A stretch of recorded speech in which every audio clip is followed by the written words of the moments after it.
It is now 7 o'clock.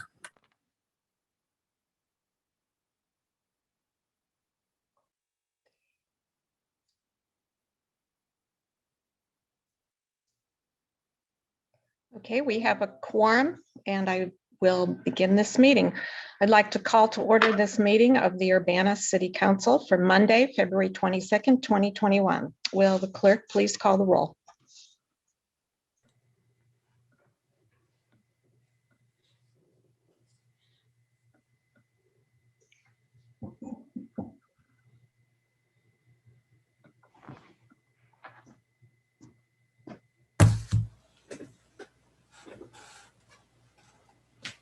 If Phyllis isn't here, I'll do it. Council members Brown, Here. Holbrook, Here. Hersey, Miller, Here. Roberts, Here. Sachs, Here. Wu. Here. And Mayor Marlin is here. Next up is approval of minutes of the proceedings of regular and special meetings. This would be the meeting for February 8th, 2021. Could we have a motion? I'll motion to approve those minutes. Moved by Jared, I'll second it. seconded by Bill Colbrook. Any corrections? Okay, will the clerk please call the roll? Council members Brown, Yes. Holbrook, Yes. Hersey, Miller, Yes. Roberts, Yes. Sachs, Yes. Wu. Yes. That motion passes. Next item on the agenda is public input and presentations. We have a presentation by Bill Brown as Chair of the Bicycle and Pedestrian Advisory Commission. A report out from the BPAC. Okay, I didn't see it on the agenda. I didn't know if we'd have to add it, but I can go ahead and do it. I'll need to share my screen. Find the right one.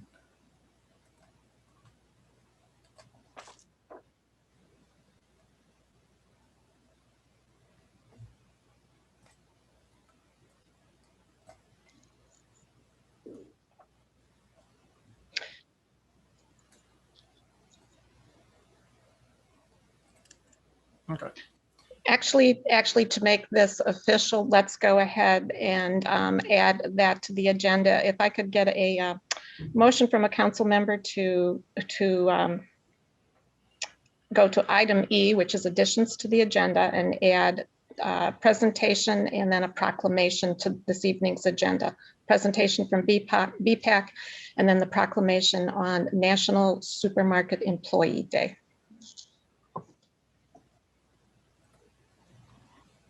I'll go ahead and make that motion that we add the presentation from BPAC and the proclamation under item E. Is that what you said?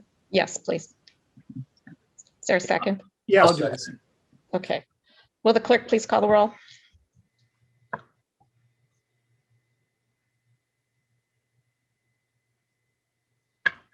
Council members Brown, Yes. Holbrook, Yes. Miller, Yes. Roberts? Yes. Sachs, Yes. Wu. Yes. That motion passes. Okay, go ahead, Bill. Okay.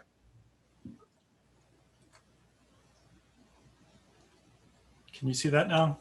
Yes. Okay, so a couple weeks ago, actually it was last month in the January BPAC meeting, we took another look at the 2018 Kickapoo Rail Trail Connectivity Study. That's not the one we just approved as City Council in the fall or early winter. We approved the one that went from the existing trailhead clear up to downtown and to Lincoln Avenue. This is the one that was done before that. The main objective was to connect Weaver Park to the existing trailhead.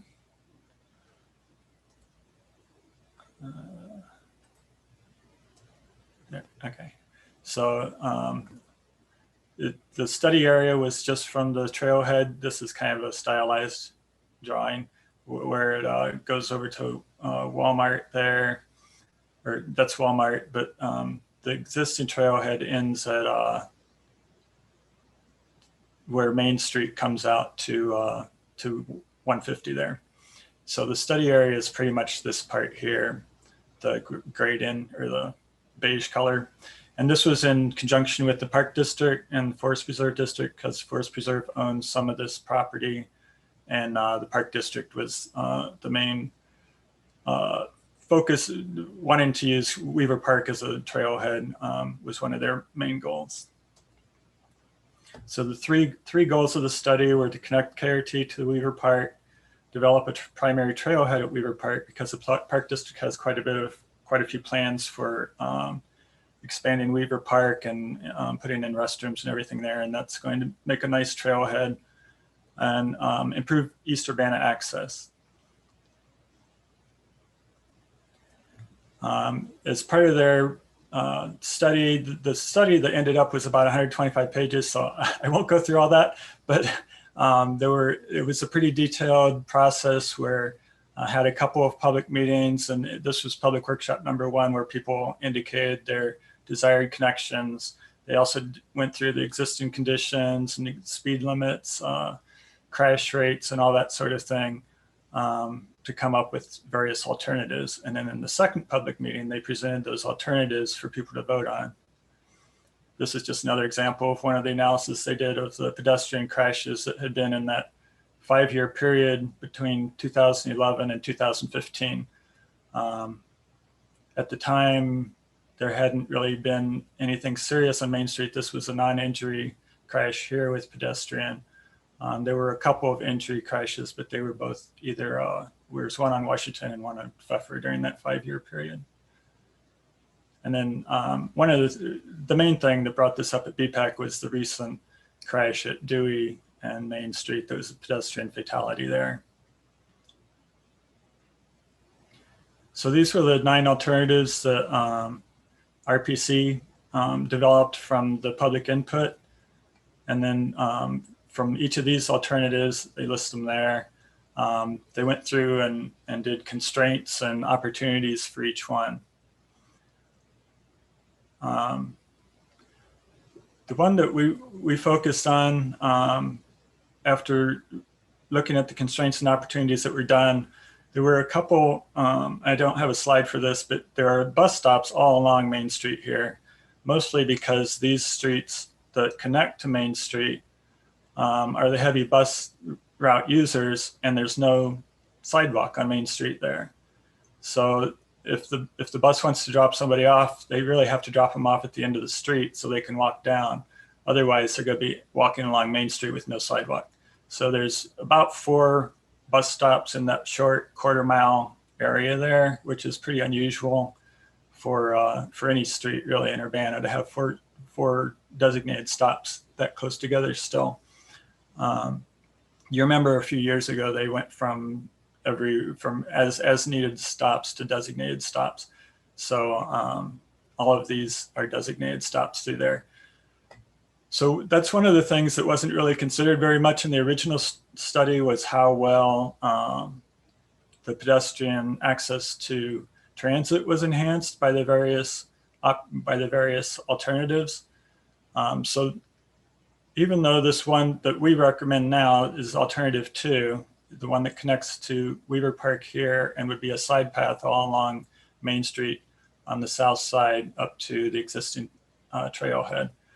That one always ranked in the top 3 or 4, and they didn't rank we didn't recommend a single option. We recommended, we listed the options, we ranked them, and the way we left it basically was any of the top 3 or 4 that would work, and we'd kind of go by how much funding we can get and what funding opportunities we have. So the change that BPAC's recommending is to make option 2, alternative 2, the most desired option, and really go for funding for that. this is a conceptual drawing of alternative 2, looking west there, and this is looking east. The existing, there's existing ditch here. There's right-of-way already purchased, but not enough. You'd have to buy a little bit of right-of-way. There's multiple ownership. There's county ownership or township ownership, I guess. And there's also opportunities to put in lighting along here too, which there isn't much lighting existing on East Main Street there. So this is just tables of the way they were ranked at the end. So the opportunity 2, whoops, I messed it up.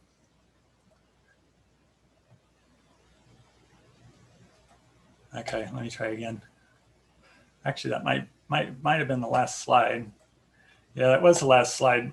There's basically it just ranked. They ranked the alternatives by the goals, the 3 original goals of the study, and only those top, 4 out of the top 5 ranked yes in each of the goals, because the side path is much better for pedestrians than bike lanes would be along there.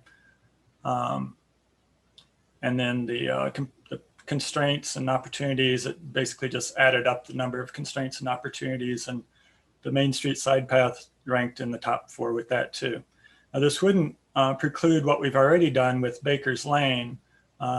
We haven't actually done anything, but we did apply for a grant. You might remember in December, I think, we applied for an ITEP grant that would construct the multi-use path from Washington Street up to Main Street along Baker's Lane. That's the east side of Weaver Park there. We still want that to go in because between that and also the side path along Main Street would serve that whole Scottswood area a lot better. And that's an equity issue that's a little bit lower income area and definitely more African-American. And even though a lot of it is outside the city limits, some of it is in city limits and potentially could be eventually. But equity was one of our goals in our in all of our plans, really. So that's another reason we recommended that. So where we are with it is we wanted to make this recommendation to City Council. If you'd like, we could bring a resolution that you could vote on to make it official. If we do that, we should also run it by the Forest Preserve District and the Park District because they help pay for this plan and they should have input on that too. So are there any questions about any of that? Alice? So you had mentioned there's different not organizations, different groups that own those different pieces. Do you have any estimate in terms of the proportion ownership for the different entities? I remember kind of looking at that. No, we didn't break it down by percentages or anything. A lot more of it was in Urbana than I thought originally. The crash actually was in Urbana. That Urbana owns a portion of the right of way there along Main Street for quite a ways, even though there's if you just go, step off the right of way, you're not in Urbana anymore. So I would hazard, I don't know, I'd hazard a guess maybe 2/3. The total is a half-mile segment from Weaver Park to the trailhead.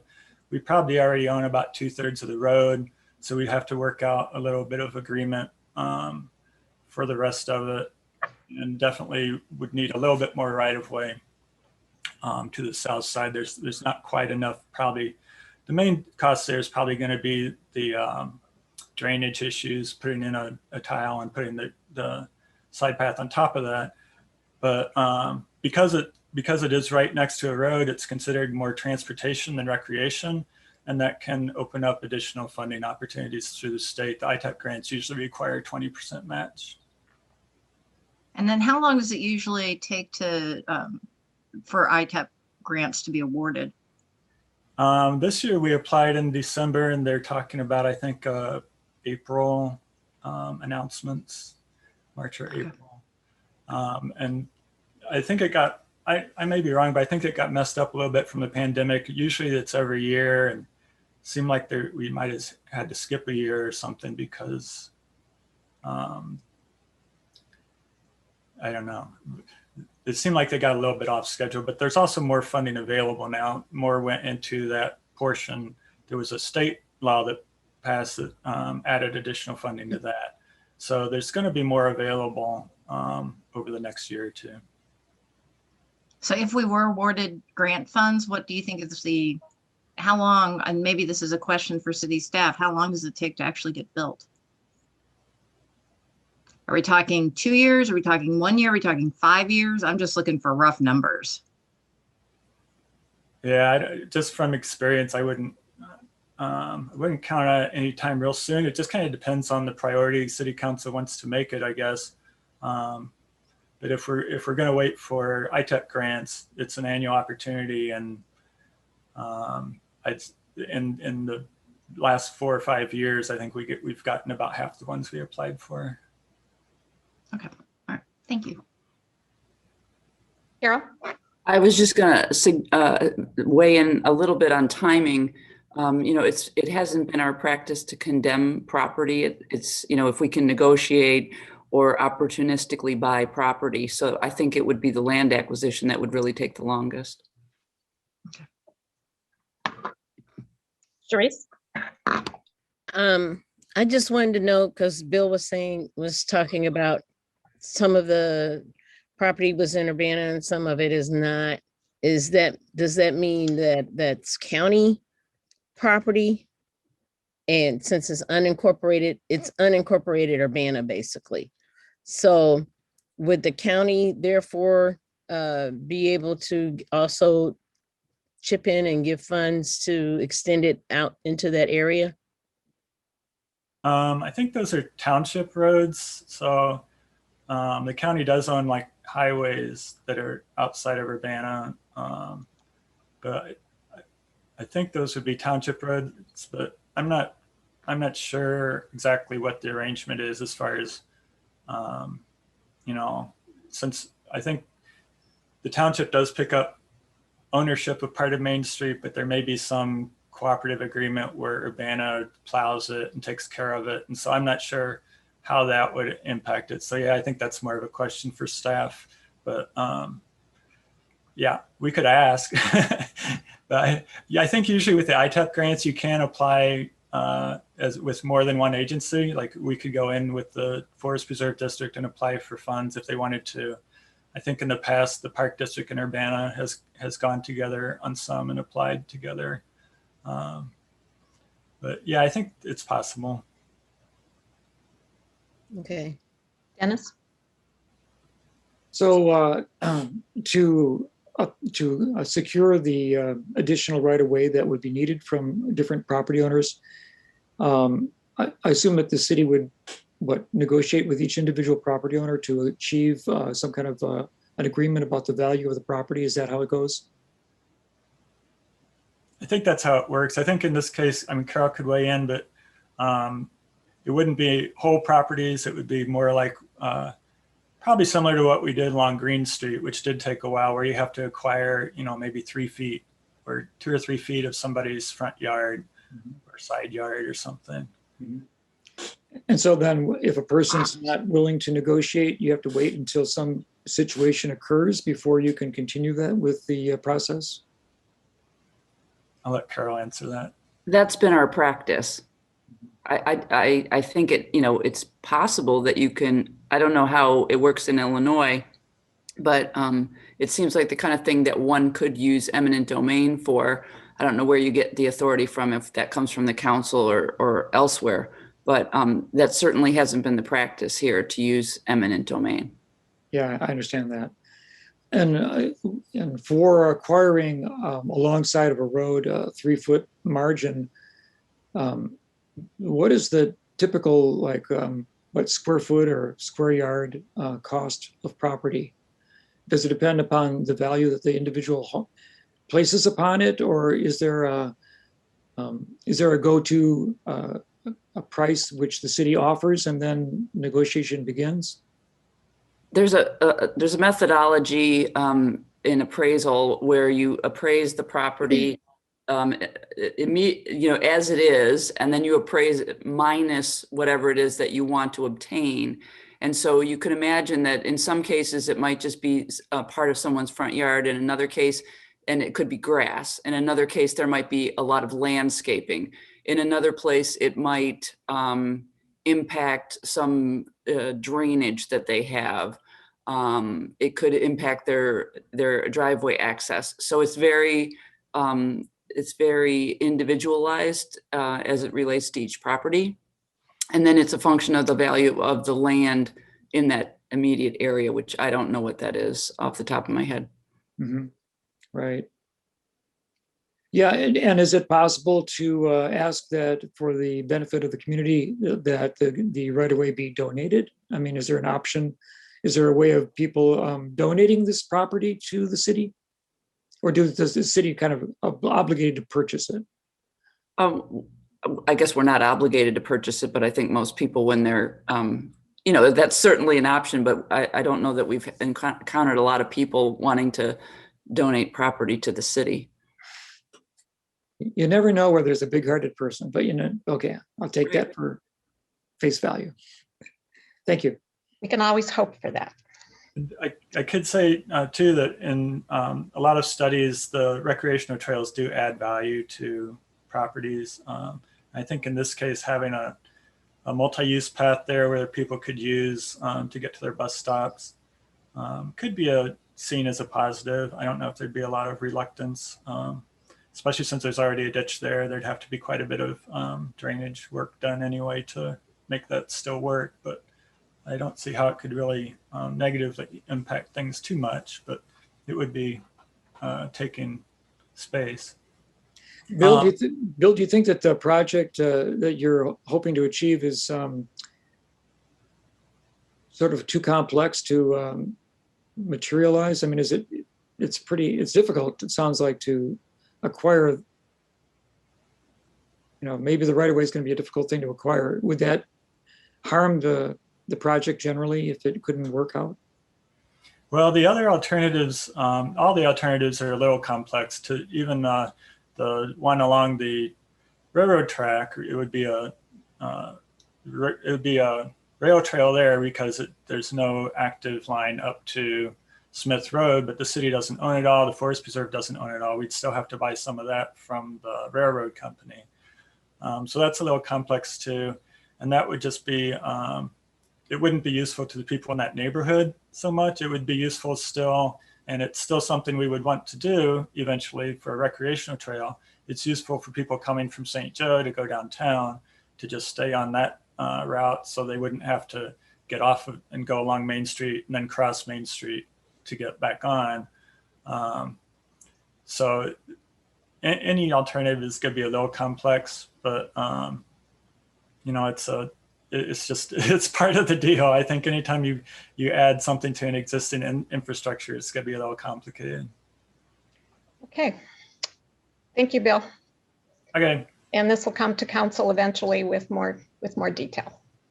Yeah, we can bring a resolution if council, that's what people like. Just let me know if you have any more questions or you have any input. Great, thank you. All right, we'll move on to public input. First person is Audrey Ishii.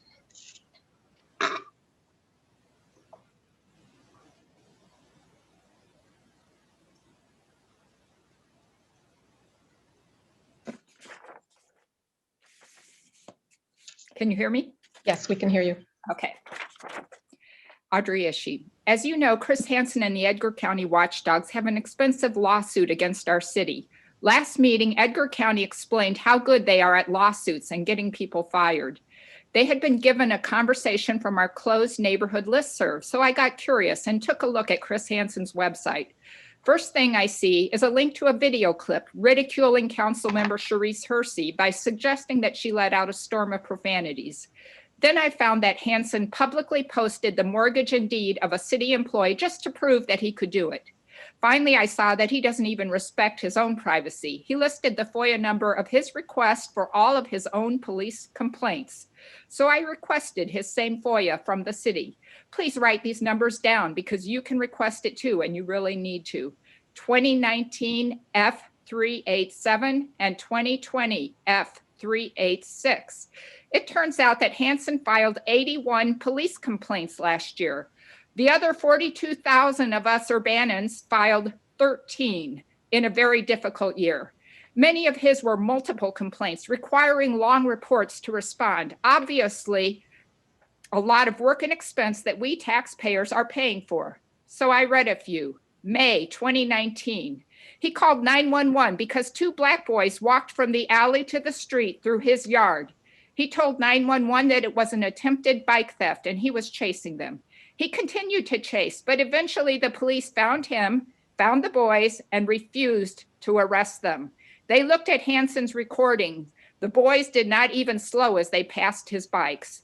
The black boys said that he has followed their friends in the past and he is known to accuse black males of theft.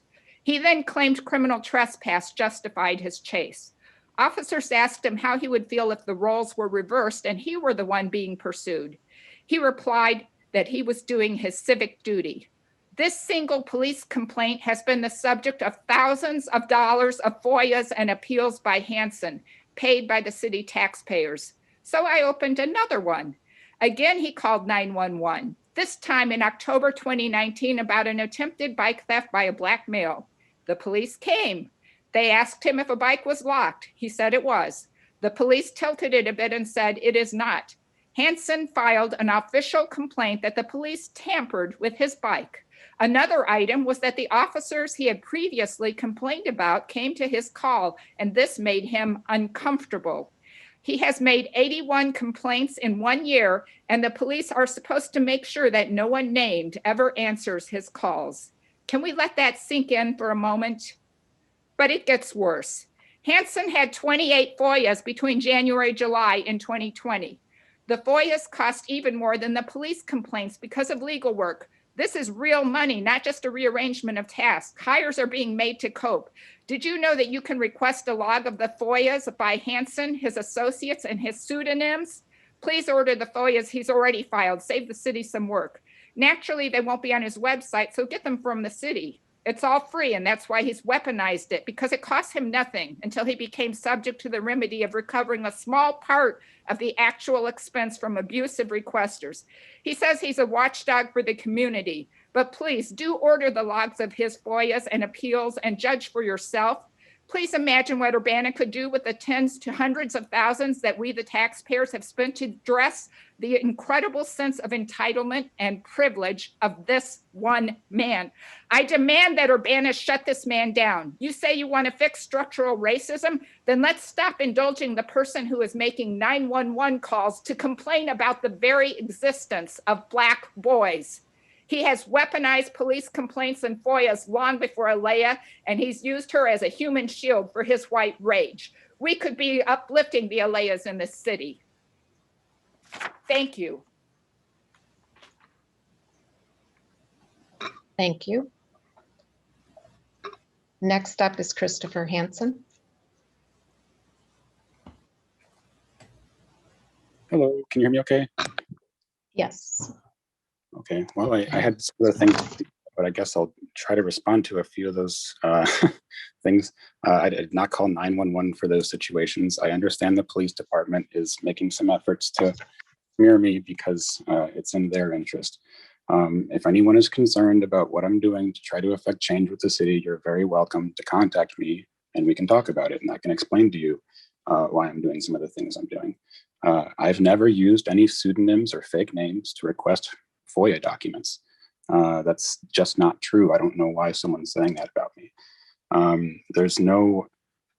don't know where all these numbers of accounting are coming from, but there doesn't appear to be any evidence of that. I'm not targeting Black people. That's ridiculous. So I understand there's an election going on and a lot of people are trying to smear each other. But like I said, if you're concerned about what I'm doing here, you can contact me anytime you want. It's kind of weird that all of a sudden there's all these conspiracy theories from people who claim to be concerned about the city, but none of them or none of you have ever tried to talk to me. So let's just talk about it. All right, on to the agenda tonight. I was disappointed that the BPAC presentation wasn't put on the official agenda. I think people would have liked to hear about that so they could watch the meeting tonight. But I mostly want to talk about the ordinance amending City Code Chapter 12. So your plan is to take out divisions 3 and 4. And I wondered if you, I was thinking about section 12-83 on confidentiality. Did you plan to take that out as well? Because I think I think first of all, people are going to seriously hesitate to submit a complaint against the city for a discrimination complaint if there's no confidentiality involved. And as we can see, those types of things are weaponized against people, just like it is tonight, or was tonight. And then I wanted to kind of roll back and take a look at why we're at where we're at. So there was this hearing on November 10th, and I think the city administration seems to want to kind of deny the history of events here. So first, the chair of the Human Relations Commission said that what the city was doing was a violation of the HR ordinance. And then the hearing body on November 10th thought the city was violating the ordinance too. And then the city administrator, Carol Mitten, sent a letter to the HRC telling them that the city didn't have to follow the ordinance and that the city was going to keep discriminating despite the ordinance. And then last week, the co-chair of the HRC, Pete Resnick, also said that what the city has been doing was a violation of the ordinance. And then what we got was just the mayor saying very loudly that the city has been following the ordinance. And I think this has been, last week's meeting was a good litmus test for exactly how things are going to work when you take out the accountability portion of the ordinance. It's going to go through the city administration, and they're just going to always deny that there was ever a problem.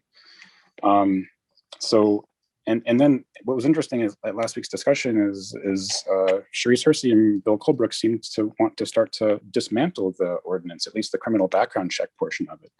So I don't really get it. I mean, if you guys are okay with people discriminating based on criminal background checks, then you should change that part of the ordinance. I don't think we should do that. I think it's wrong for an arm of the state to extend the punishment of the judiciary.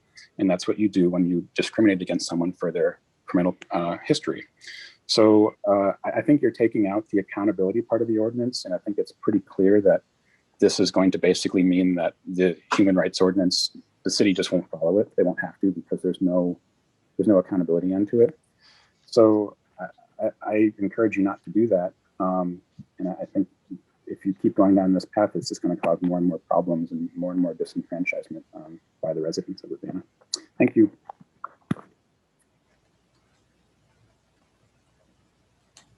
Next up is Pete Resnick.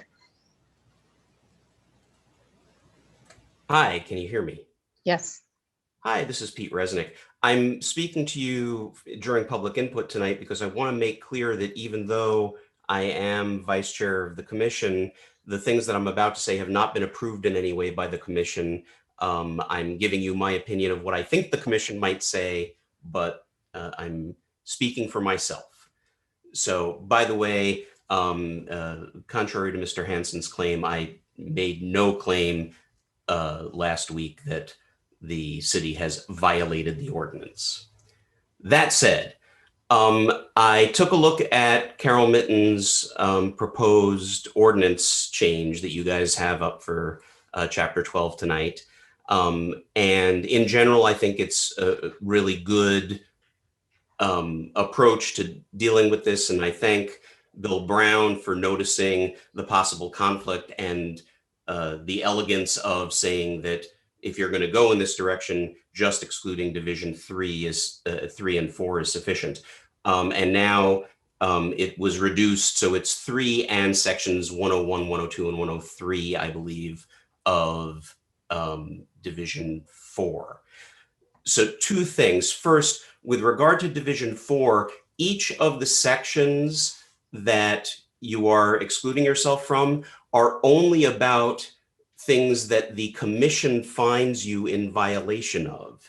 Since you would exclude Division 3, which is the complaint investigation hearing process, the commission couldn't so find with regard to the city. So I think there's nothing to be gained by removing those sections from Division 4. I think you can simply exclude Division 3 and you'll be fine with that issue. Removing Division 3 gets rid of all of the complaint procedure, investigation, mediation, and hearing, and I think that's sufficient. If you're going to do that, however, I would suggest that instead of the simple change that has been proposed in the definition of person up in section 12-39, you add to that definition the government of the city of Urbana, because all of the other sections that are going to still be in play for the city of Urbana should probably mean that you are an employer according to the rest of the ordinance. Since you won't be subject to the hearing, it won't be a problem for you to be subject to the rest of the ordinance, which would be, I think, what I heard last week, the sense of the council was tilting toward. I also think that you should explicitly take the language that was proposed by the commission for the change to the definition of public accommodation, both in 1239 and in 12-64. I'm sorry, 12-65. No, I missed it. 12-63. I think you should take those definitions so that clearly the city is also a public accommodation that provides government services. And again, you'll be subject to all of the other provisions of the ordinance, but won't be subject to the enforcement action. I think this has the additional, so it makes everything consistent, and introducing new inconsistencies wouldn't be a great idea. The other thing that this does, as was indicated last week, if you do eventually decide that you would prefer the city to be subject to some enforcement procedure, you won't have to go back and change these definitions again, because the city will already be in the definition. So that's all I had, and I will try and stick around for the next section just in case there are other questions. I was just going to ask you to stick around if you could. Thank you. Next up is Alan Max Axelrod.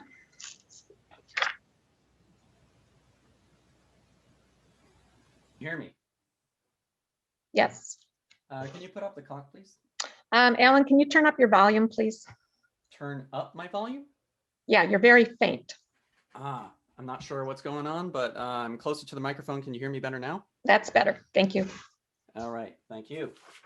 So I've done quite a lot of research socioeconomically for trying to affect change and to protect our most vulnerable residents. So I want to point out the bias in Audrey's research. First off, Audrey, welcome to the community. Thank you for participating, and thank you for your research, which is mostly sourced from Esther Pat.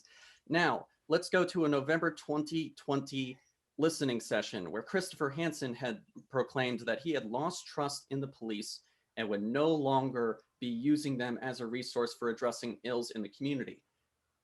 This is quite clearly public record information, and these are either incomplete research rushed through a biased process with confidence-inducing misinformation, or willful.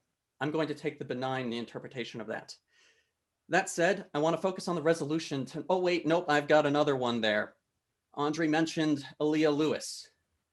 4 months, almost a year now, people have been fundraising for Aaliyah Lewis to have her needs met. If you want to accuse anyone of using a human shield, your name better be on the list of the people who donated to help Aaliyah Lewis while the police are still ruining her life, while the state's attorney is still ruining her life, and while people in this community who you deride and create conspiracy theories for actually advocate for her for months. Welcome to the community, Audrey. The link to the GoFundMe is gofundme.com/ALE039YA-LEW-IS039-mutual-aid-fund. You can find it on my social media. You can find it on the COVID mutual aid group because I'm going to be posting it there. Welcome to the community, Audrey. Now, as far as the resolution that's going to be pointed out tonight, let's again revisit the resolution as it relates to Aaliyah Lewis, as it's supposed to address that. The resolution right now does not explicitly say that when a gun is present, that de-escalation shall be attempted. Let's remember that the police chief, Seraphin, specifically said that because a gun was present, he did not believe that de-escalation was necessary. Let's remember that there were recommendations for improving policy to narrow these gaps. And let's also remember that we are, in theory, proposing this resolution to specifically address what happened last April. So to the city council, I urge that you amend this to specifically mention a gun being present and to say that de-escalation shall be attempted even when a gun is being present. Otherwise, this is symbolic. Otherwise, I worry about how cynical this is in proximity to the primary that ends tomorrow. Otherwise, this doesn't address the very issues that brought most of these people who you condescend to into this space. If you want them to go, address the issues that they're here for. That's why they're here. As for anything else, no, I don't think I have anything else. So again, welcome to the community. Have a good night. Next up is Colin Dodson. Hi, can you hear me okay? Yes. Give me just a moment. So I had some comments on both the use of force policy and the HRO amendment. With respect to the use of force policy, first, I want to say thank you to Councilmember Wu for taking your time to write this. I do think that in the future, authorization for use of force should be more explicitly defined based on a whitelist basis rather than a blacklist, which is to say that conditions under which escalation is warranted should be explicitly defined, such as an immediate threat to any individual or community's health and safety. Under Section 2, describing the review board, I really do think that more than one civilian should be present on the force review board, and ideally closer to half of the board would be more appropriate. And also with regard to the board, it really is imperative that those with criminal records should be explicitly authorized to serve on the board. Otherwise, the police have an incentive ultimately to put people through the legal system and essentially to cover themselves. And under Section 3, there's a line here that the police department shall submit an annual report to the city council. That's great, but auditing mechanisms need to be in place that don't rely on self-generated reports. The idea being that, this whole document emphasizes the importance of building trust, as with the shared 10 points, the 10 points shared agreement. But it's necessary to verify in order to have trust. As well, data needs to be available more frequently than once a year. It doesn't have to be as rigorous as the annual reports, but victims of police brutality should have the right to speedy redress of their grievances, and the city and community members should be part of that process. Again, Councilmember Wu, thank you very much for drafting this resolution. It's a fantastic start, and it can be a solid scaffold for future accountability policies. With respect to the Human Rights Ordinance Amendment, I get the impression over the last few meetings of this council that this ordinance is not really getting the consideration it deserves. If memory serves correctly, it was approximately 3 weeks ago when this issue was formally raised before the council. Given in the mayor's words that this is an issue that has existed since the Human Rights Ordinance has existed, I don't think that an adequate solution to such a long-lasting problem is something that we're going to come to in the span of 3 weeks. And in my view, it's clear that the city administration has had an interest from the beginning in one specific outcome of the process.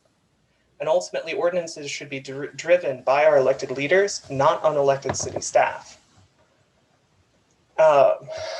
And if I'm not mistaken, administration claimed over the last few weeks that the goal isn't to exempt the city from the HRO, but this ordinance clearly states, whereas the city council desires to clarify that the city, its employees, its agents are not subject to the Human Rights Ordinance. This is clearly contradictory. Additionally, statements of intention like the city shall conform to the requirements, etc. are great, but without robust accountability and some mechanism for enforcement, these statements in practice do nothing. Admittedly, the changes to Section 2 do attempt to address some of this issue, but not in an enforceable way. The Commission shall work with the mayor, city council, etc. in order to correct any discrimination. If there is no binding power relationship, there's nothing to stop city staff and the mayor from just brushing off allegations. This ordinance needs more work and attention, and it's my opinion it should not be passed tonight. At the very least, the city should revise council. Mr. Dodson, your time is up. Thank you. Next up is Evelyn B. Underwood.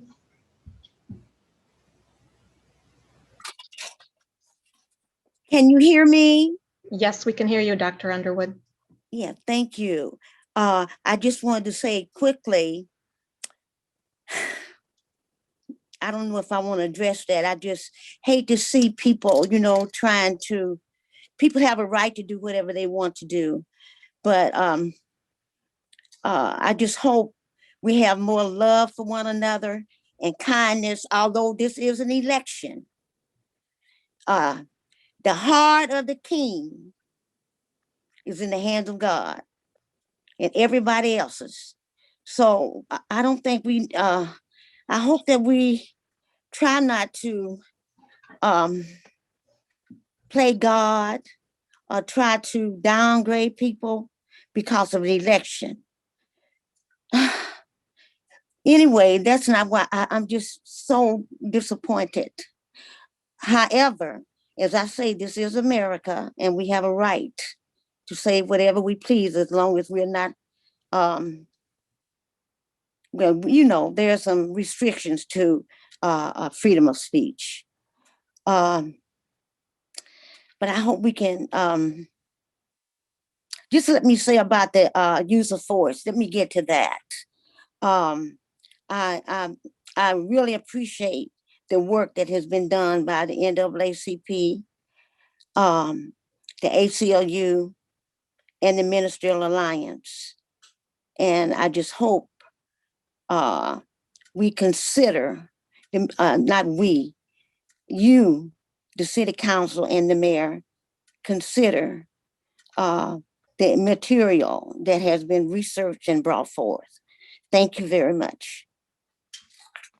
Thank you.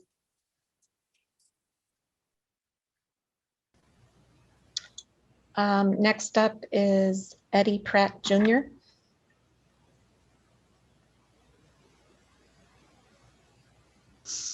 Good evening. Can you hear me okay? Yes. Great. I hope everyone is well and in good health during this election / COVID season. Getting right to it on the topic of de-escalation. It is my firm belief, as someone who is a former military, Army Reserve soldier, former TO, that de-escalation has to be an imperative thing in this whole policing thing that we have going on.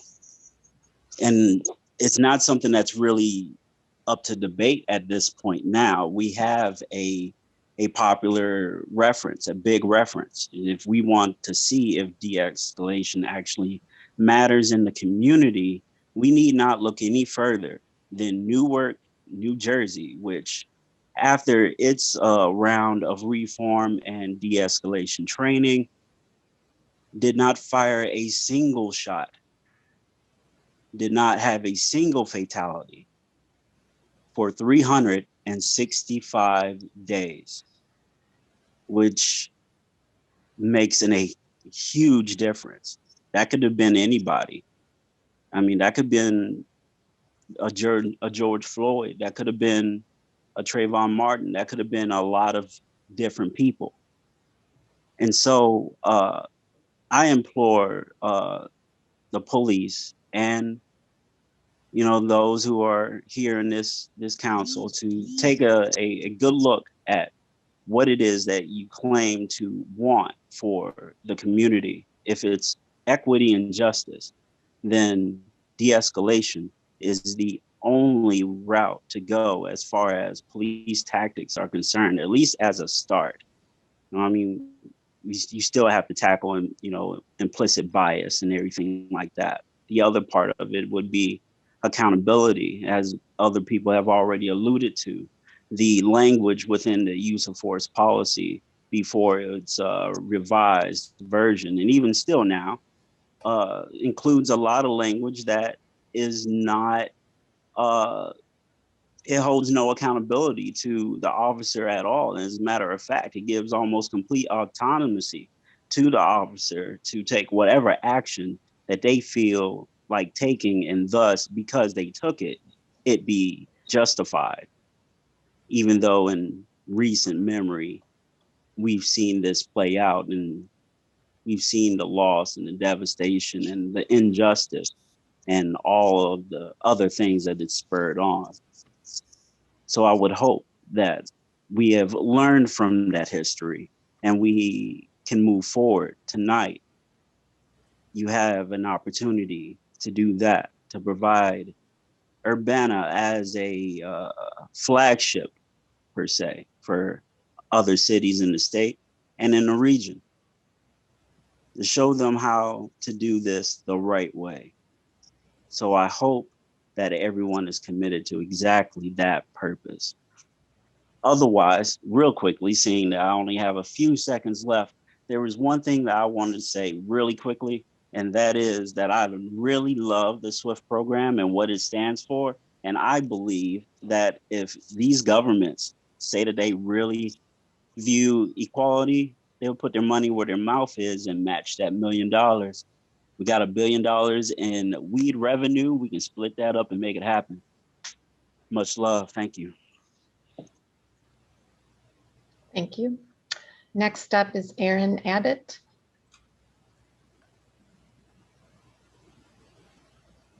Can you hear me?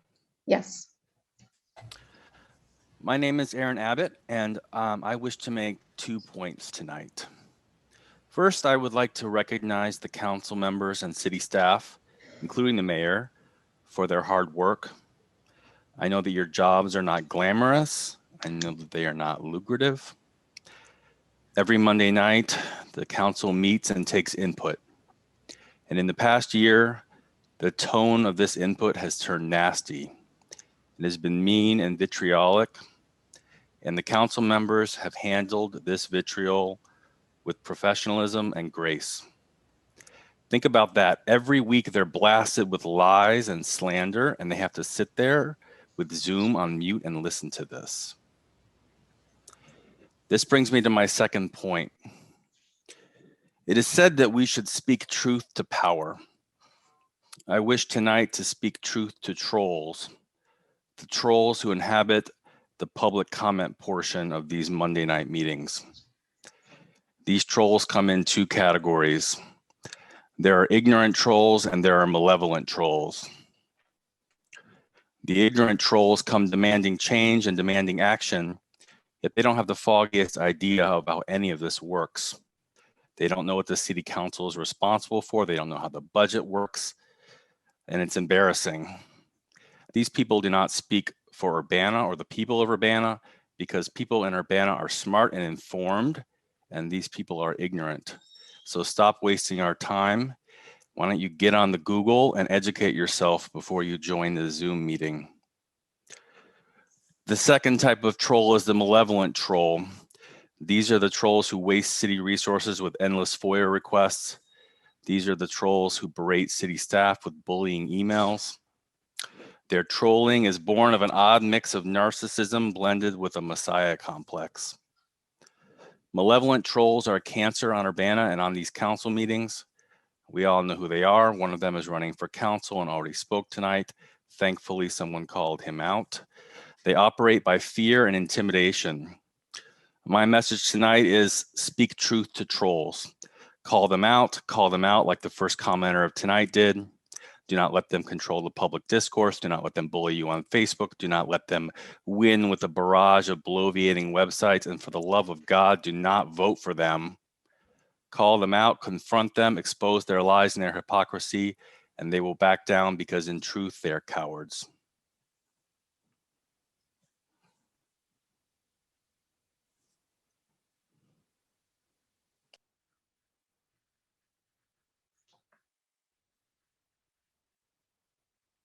Thank you. Next up is Ben. Hello, can you hear me? Yes. Hi. I am not just would like to let you all know that I am not using my last name because I do not wish to be harassed or defamed by certain individuals that have been spoken of and that have already spoken at today's meeting. The first thing I would like to mention is that I am quite disgusted with some of the ways that, well, some of the comments that certain individuals have been making for months and months and months. It is very dangerous because it is very untrue.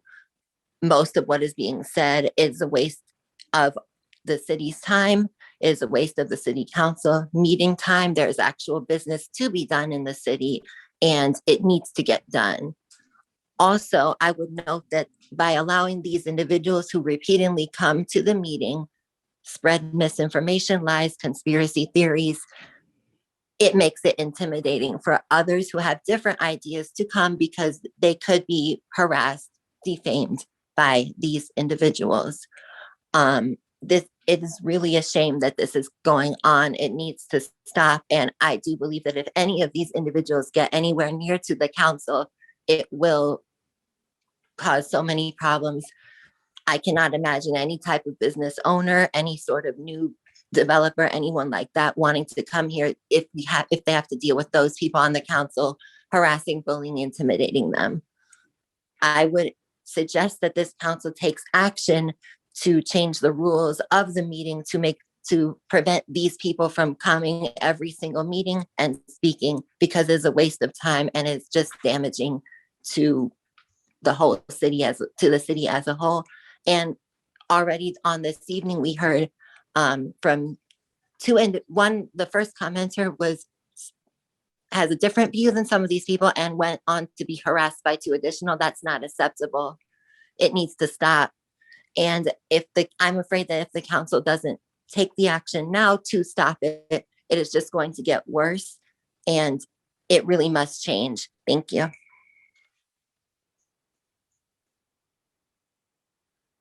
Thank you. Next up is Wayne Williams.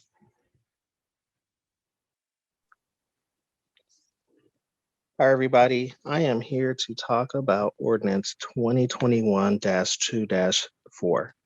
And I would like to start by saying I apologize for not being as informed a public citizen as I usually am, because I see that this ordinance is on the consent agenda. This ordinance, what it's doing is asking for one parcel to be annexed into the city of Urbana in Cunningham Township. And while this will probably pass, I would hope that in the future, city councils take pause when these types of requests are coming. There are going to be some unintended consequences of this annex, one being that parcel number 30-21-04-301-008 will be completely surrounded by the city of Urbana without actually being in the city of Urbana. Now, people choose to live in unincorporated Urbana for many reasons, but usually just because of the lower taxes. No one wants to pay.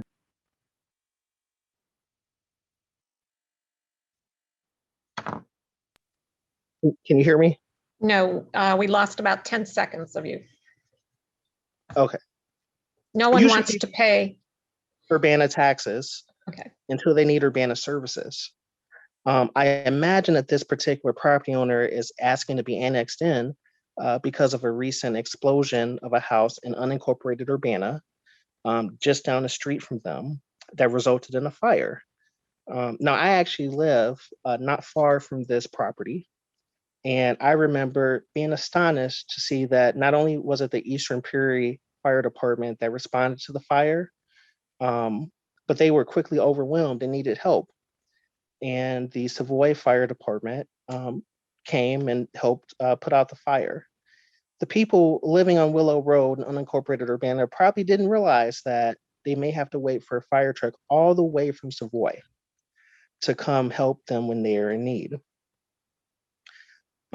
So I would just like to remind the council that it's very convenient now that this one property wants to come into the city limits. It's because I'm sure they want the city services, and we're going to let them in.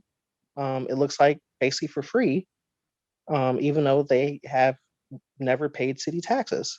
And if that's what you guys want to do, so be it. But one thing that I have seen while at the township is how less fortunate people, people with less power, tend to get screwed over by the lines that we don't see, that only people like us see. But the lines that regular people don't see, the lines between the city of Urbana versus unincorporated Urbana. And it can be very frustrating for citizens. And I would like to see the council do something more than this one-by-one approach, if possible. Lastly, I would like to say I really appreciated Aaron's words at the council, and I'm going to do what he says and call out one of the trolls. Hello, troll and homeboy.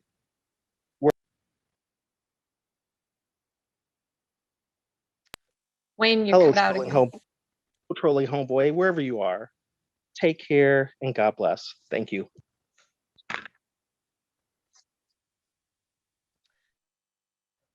Okay, next up is Tracy Chung. Hi, can you hear me? Yes. Okay, hi, I'm Tracy Chung from Urbana. First, I have a question. Why can't we see council members when we are giving public input? Can someone explain why you guys decided to do this change? It's a bit weird that we can't look at you while we speak. Secondly, since the de-escalation resolution is on the agenda tonight, I'm going to bring up the taser incident from 2019, where an unarmed Black man was tased without warning, as required by the taser ordinance, and in which the footage that showed the complete incident was suppressed by Urbana Police Department. Maybe you guys think that this is a petty issue and that I'm just nitpicking to make the police look bad. But actually, it is more than that. You are now talking about how the use of force review board should look like moving forward. And it's in the resolution. And I think that this issue is going to be discussed much more in the future. And the taser incident that I've brought up many times is just one example where a use of force board, even if it's comprised of all civilians, will be useless if the information provided by the police for these civilians to review is not complete. So I would like us to think and discuss how we can fix this root problem.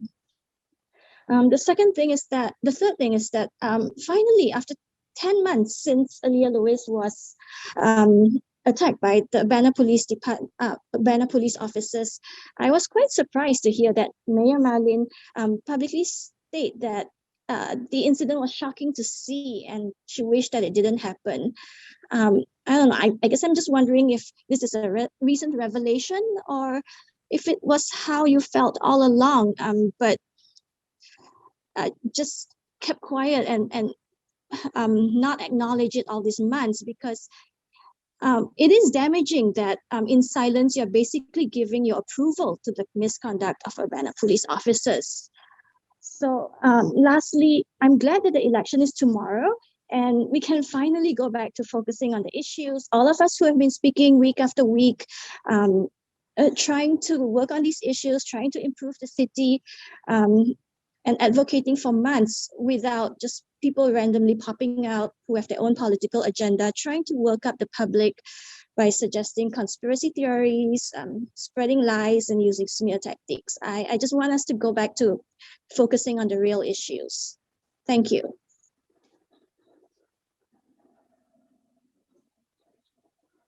Next speaker is Justin Michael Hendricks.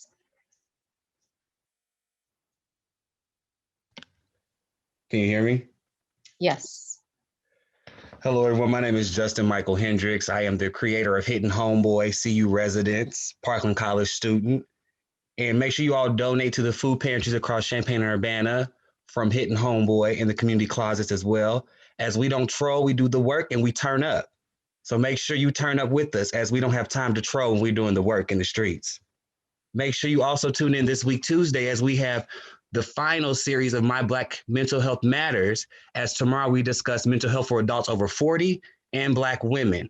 And then we have a special segment on Thursday with sisterhood, family, and more. So make sure you tune in and turn up with us on Hitting Homeboy on Facebook. That's HITN HOMEBOY. With that being said, I am Justin Michael Hendricks. You know where to find me. You know what to do. Education, advocacy, hip hop culture. I am Hitting Homeboy. Make sure you use that phone number and hit me up. Have a good day.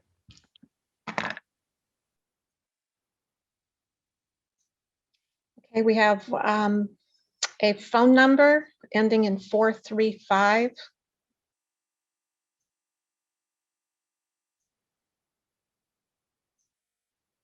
Did you wish to speak? And on the phone, they'll need to press *6 to unmute. Looks like they just did. Okay, go ahead.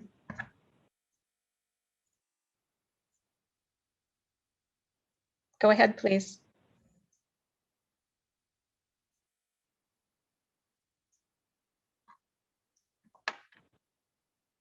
Can anyone hear us? Okay, we'll come back to 435. Can you hear me? Yes. Can you hear me? Yes, we can hear you. Can you hear me? Oh, I'm sorry. It's Elders Melinda Carr here. Good evening, Mayor Marlin and Council. I submitted a document earlier today, and part of the document was for use of force updates, and then I sent it some recommendations for the resolution that's going to be presented tonight, the resolution 2021-02-007R, the resolution prioritizing tactical de-escalation and the use of force policy and police transparency in Urbana. First of all, I sent it on behalf of the Ministerial Alliance of Champaign-Urbana vicinity, and we support strongly the proposed changes that were submitted by the NAACP and the ACLU. I won't have time to read through this whole letter, but so the resolution in section 2, these things were already stated before by another speaker, but the board, it says the board is use of force review board is to increase transparency and impartiality. We suggest that you use at least two or more people to serve on that board, because the current board is composed of internal affairs, departmental leadership, and those people who are selected should be community advocates. And I have some prior experience in serving in Champaign on the SRO advisory committee at the time, and I was president, and there were people who were on the board from the community who were fearful. And I'm saying that because one person, if they're not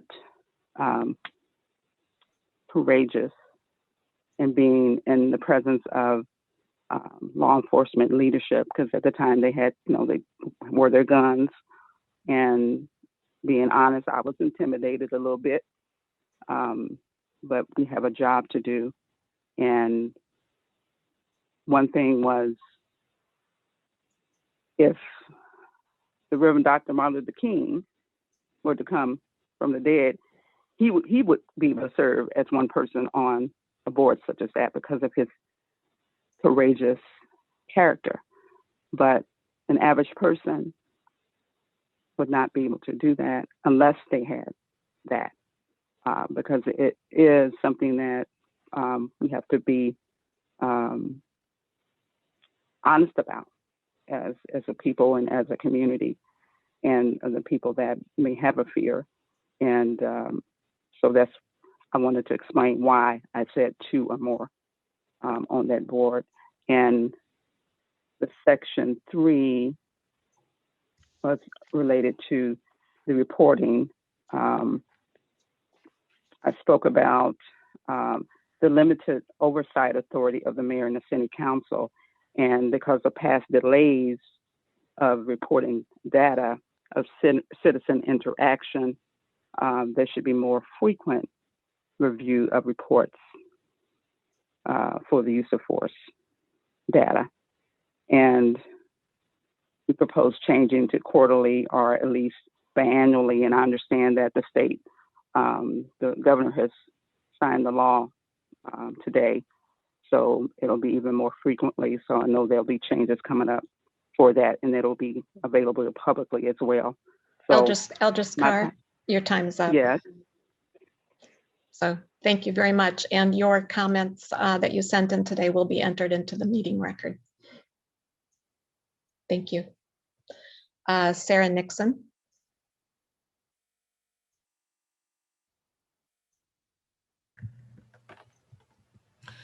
My name is Sarah Nixon, and I'm a longtime resident of Urbana-Champaign. City Council, concerning tonight's agenda item relating to the ordinance amending City Code Chapter 12, the exceptions to the Human Rights Ordinance, you will vote this evening on a resolution to change the ordinance so that public officials are held less accountable. The council should oppose the proposed ordinance changes. They propose to remove Section 12-83E from any complaint against the city. This is the section that provides for confidentiality for complainants. So moving forward, anyone filing a human rights complaint against the city apparently can readily be retaliated against and publicly attacked for filing a complaint. Does that not defeat the purpose of a human rights ordinance?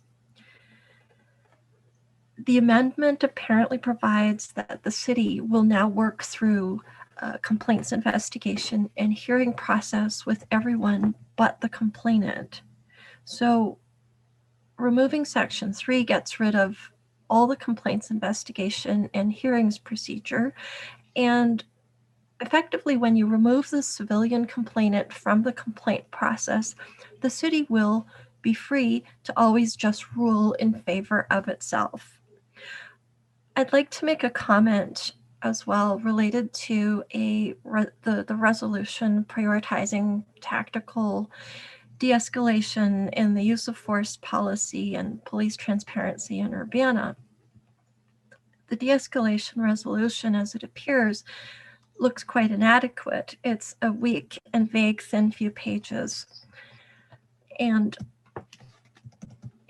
missing from these pages is a clear set of standards and policies for transparency, accountability, and disciplinary consequences for officers who violate the use of force policy, including termination.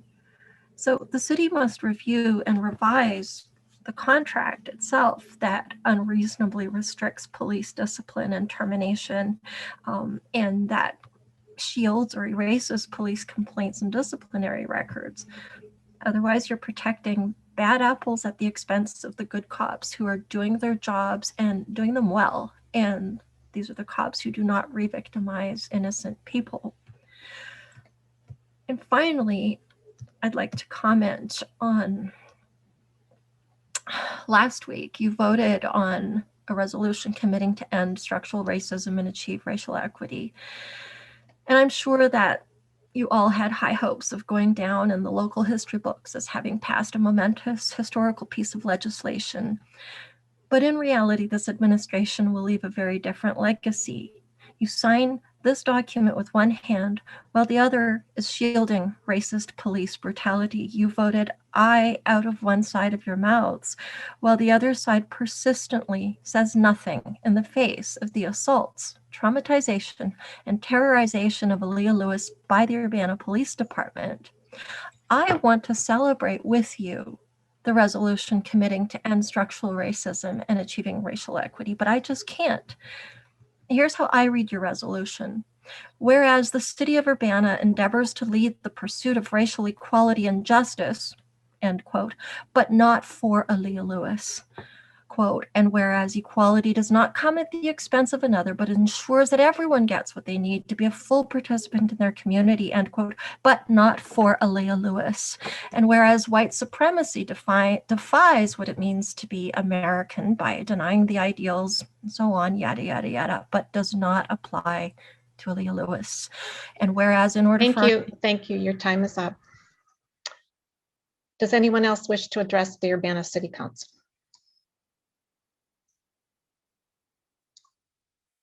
Okay.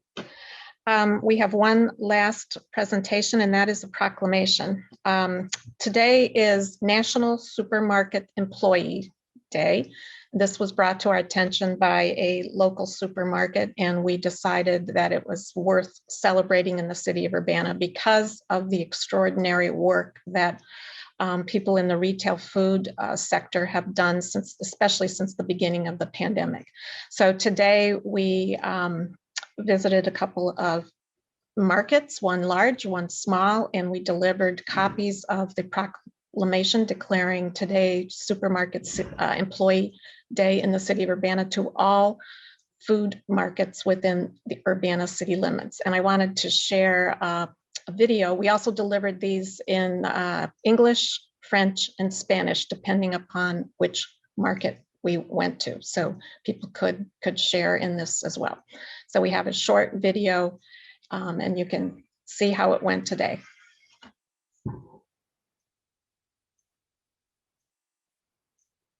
Rather than read it at the meeting tonight, I wanted to show you how we read it this afternoon. We have a proclamation by the mayor of the city of Urbana, Illinois.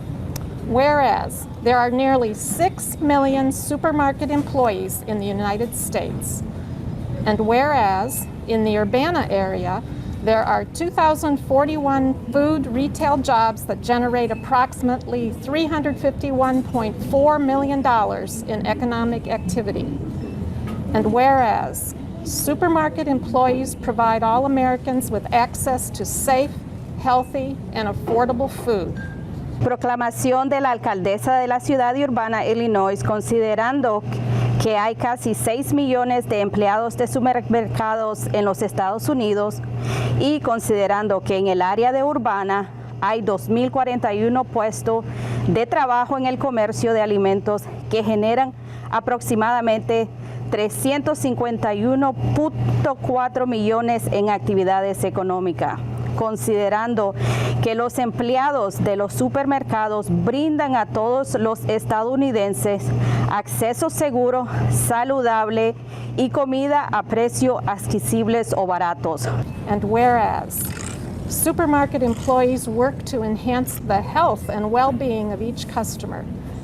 And whereas supermarket employees contribute and volunteer countless hours in their communities. And whereas supermarket employees face unprecedented challenges keeping grocery shelves stocked during the COVID-19 pandemic.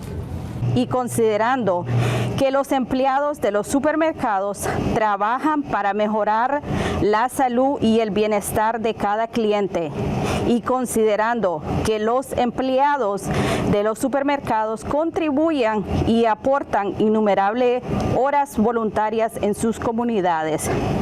Y considerando que los empleados de los supermercados enfrentan desafíos sin precedentes para mantener los estantes llenos durante la pandemia del COVID-19.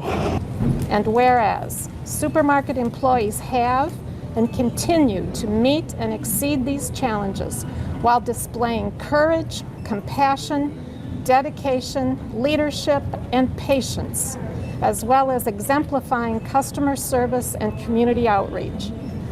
And whereas the need for supermarket employees is greater than ever because of current and growing consumer demands, as well as their reputation for excellence.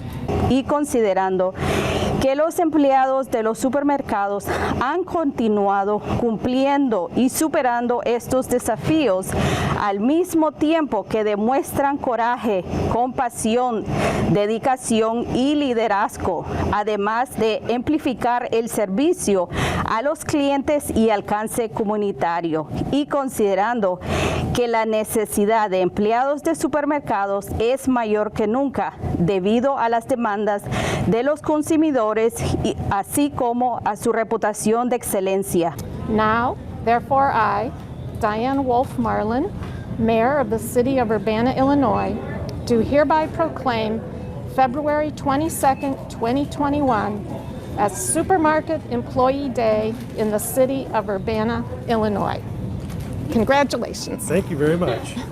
La alcaldesa de la ciudad de Urbana, Illinois, por la presente proclama el 22 de febrero 2021 como Día del Empleado de Supermercado en la ciudad de Urbana. Congratulations. Felicidades, gracias. So we'd like to encourage everyone to consider every day Supermarket Employees Day and take a moment to express appreciation to the folks who keep the shelves stocked and keep our kitchens functioning. Okay, we'll move on to reports of standing committees. Committee of the Whole, Dennis Roberts. That's correct.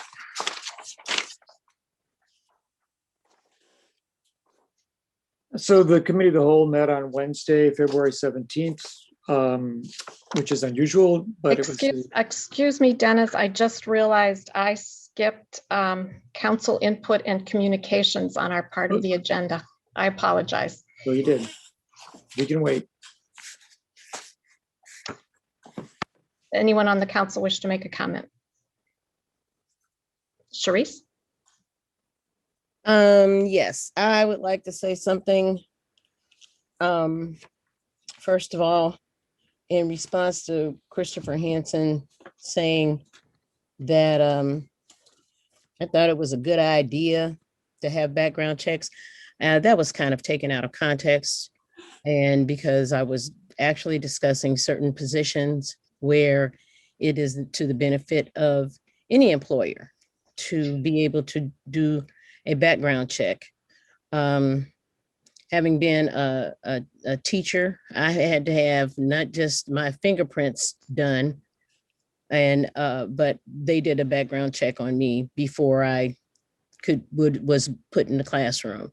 So there are certain jobs within public service, in particularly, I think that that was the context in which I was discussing that particular item. Number two, I would like to say on Saturday, here in ward adjacent in Champaign, there was a vaccination event that happened at Church of the Living God, at which time they had 150 doses approximately of vaccine for everybody. Well, not everybody, obviously, because they only had 150 doses. Anyway, on some level, this was arranged and organized, I think, with Carl. And this is not to say anything negative regarding Church of Living God. However, Carl, you got to do better. I am so disappointed in how there's been little work done and little organizing done regarding how people in my community will be vaccinated. There has been an issue regarding people who are homebound and unable to go to the hospital to get vaccinated, let alone make appointments. And after discussing this particular issue with somebody, a friend of mine whose father is homebound and unable to go to the hospital or the doctor or to make an appointment to go elsewhere to be vaccinated. And she told me that the Carl said they're not going out and they're not vaccinating people. And she had already had a discussion with Julie Pride about that particular thing. And Julie Pride was under the impression that they would be. So Carl, you need to step up. OSF, you need to step up. You need to organize with Black churches in the areas.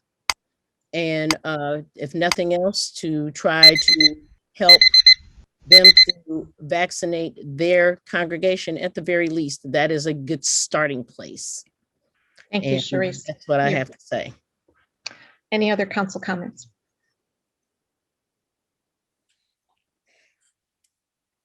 Okay, we'll move on to the consent agenda. Okay, so we had 2 items on the consent agenda. As I said, this meeting was held on Wednesday, the 17th, due to inclement weather.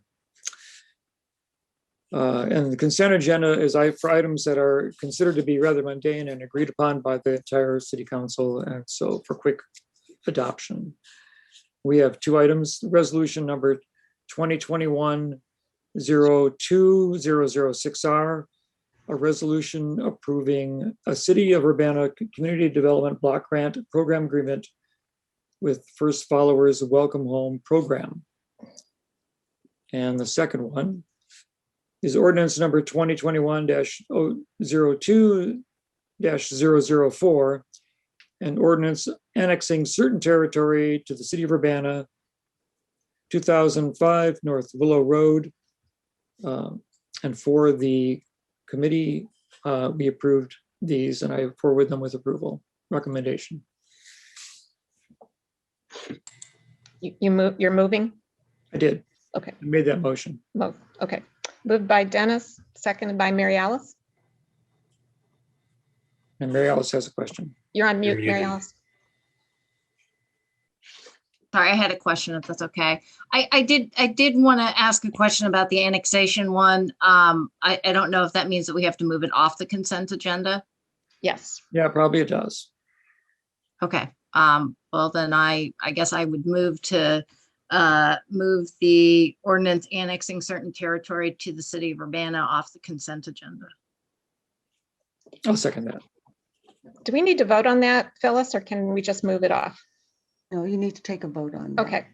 Well, clerk, please call the roll. Ms. Wu, Yes.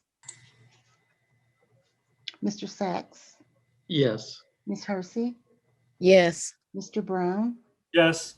Mr. Roberts, Yes. Mr. Colebrook, Yes. Mr. Miller. Yes. That motion passes. So item B will be moved off the consent agenda. That leaves item A to be voted on. Will the clerk please call the roll? Ms. Wu, Yes. Mr. Sachs, Yes. Ms. Hersey, Yes. Mr. Brown, Yes. Mr. Roberts, Yes. Mr. Colebrook, Yes. Mr. Miller. Yes. That motion passes. Okay, this then takes us to the regular agenda. And I guess we might as well begin with the resolution that was moved to this platform. Ordinance, it's a resolution number, let's see, where are we? It's an ordinance number 2021-02-004, an ordinance annexing certain territory to the City of Urbana, 2005 North Willow Road. And for the committee of the whole, I had moved approval. I'll second that. Moved by Dennis, seconded by Mary Alice. Mary Alice. So my question is, I thought that Wayne had a really interesting point about all the properties in that area. Is there any plan from community development to reach out to those additional property owners to ask them if they are willing to annex into the city? Yes, as Kat reported last week, we did think that it would be helpful to have some sort of outreach that, of course, needs to be balanced with all of the other work that we're doing. So it was, as she indicated, we typically offer annexation prior to anything that's less than offering it. So in terms of the one that's surrounded, yes, we could go out, you know, tomorrow and say we need to take this. But before we even went out to a neighborhood to offer annexation, we wanted to check the council's temperature on whether or not this one would go through before we, you know, take that next step. So somewhat this is a bellwether to figure out if we should take that next step. So, I mean, there's multiple, it's kind of a zigzaggy line there between City of Urbana and then extra. I'm thinking that maybe that neighborhood at least should be an outreach to them in terms of, especially given the fire that recently happened, that they might be more amenable to annexing. Not just the one property, I guess is what I'm saying. I think it would be good to look at the whole neighborhood.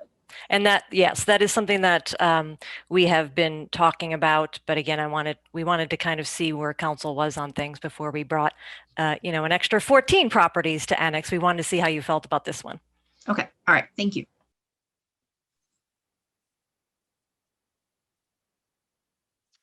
Sharice? Yeah, to kind of piggyback on Mary Alice, right now, Lori, there is, if I can remember correctly with that map, the property that is asking for annexation into Urbana is already next door to kind of like a boundary line property that is already in Urbana, correct? That's correct. And that is the only way one can annex is if you are contiguous to the boundary. Otherwise, we would need to enter into an agreement, and in the future, you might be able to annex. But yeah, you need that continuity or to be surrounded in order to annex.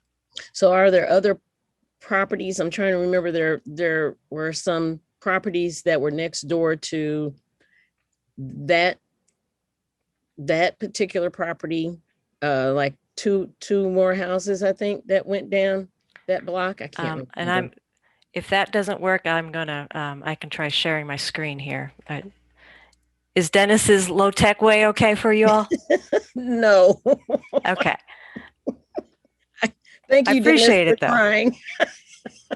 All right. I'm trying to see if I can find it. This doesn't fit great on a page, but we'll do what we can. Here we go.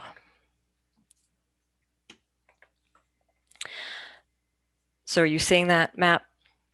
Yeah. So it's the hatched property that is for your consideration this evening. And so it's kind of in the donut. So the properties that are on the outside are in the city, and then this is sort of in the donut that's not in the city. So you look at things, if you're looking at the line that's on the south, then the properties that are immediately north of that would be contiguous and therefore eligible for immediate annexation. So if we approach other people about the about annexing as well, is it possible for us to okay, now let's see. I've just found my little piece of paper here. Is it possible that next to that one house, the 1, 2, 3 properties also can be annexed, or is that what kind of what Mary Alice was talking about as far as getting more than one property annexed? I mean, I don't. Well, do it all at the same time, or do we have to do them one at a time because you have to be bound, have a boundary? I see what you're asking. So if there is a group of properties and they're being processed together, they're coming to you together, then yes, we could do it one at a time. We wouldn't have to, you know, come back to you every 2 weeks with a separate one. And another alternative is if there were some that were not contiguous, but had an interest in the future in annexing, then we could go through the process of doing an annexation agreement. That's a much more laborious process. So it would be best if we could get them to immediately annex through petition as a group. That would be the most efficient way of doing it. Okay. So, Dennis, can I make a motion regarding this? I believe Bill Do had you a want to question. make an amendment? Kind of, sort of. Well, Go ahead and talk. Okay, I'm sorry. What I kind of like to do is table this particular annexation until the community development has an opportunity to approach the other properties. I think the petitioner is really interested in coming into the city as soon as possible. We've already done the work for this one, so it's not going to save us any work to do it as a separate batch. It will just probably upset the petitioner that they're unable to get the services that they're hoping to get. Because it will take some time to do outreach. It's not as though we go out tomorrow and people are, banging on our doors. So it will take some time. And I don't know if the petitioner is here this evening. They were under the impression that this was supported due to the vote last week. So I'm not sure that they're here to speak, but it's my understanding that they are really interested in coming into the city as soon as possible.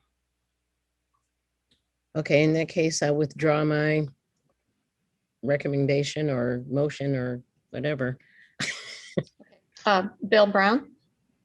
Yeah, Lori, while you have that up there, it looks like just one, I only see one property there that isn't contiguous in that part. Is that right? Anybody else that wants to join the city in this? Well, there's a couple. So can you see my cursor or should I do an annotation? We can see your cursor. Okay. So for instance, if this were to be approved tonight, then this one comes in tomorrow, then that still means that, this one then would not be contiguous.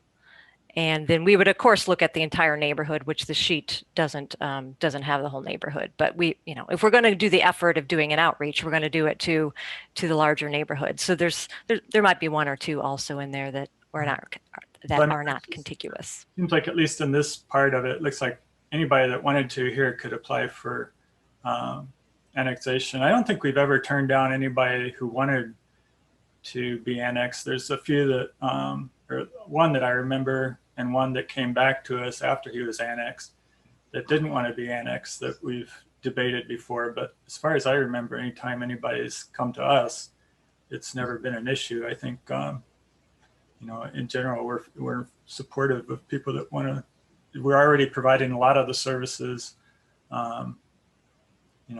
It's just a matter of we aren't collecting the taxes.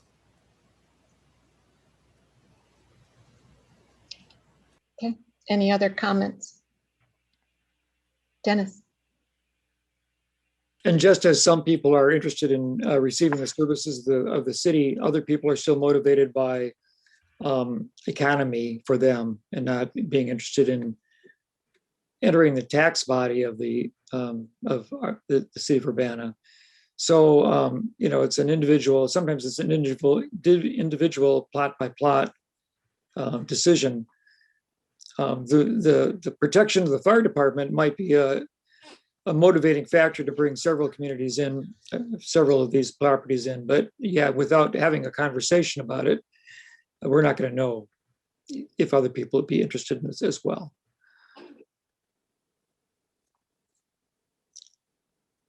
Okay. And there's one property across the street that's going to be contained now completely by the city, and so that property becomes potential annexation property. But of course, we wouldn't want to do that without speaking with them and encouraging them to join us.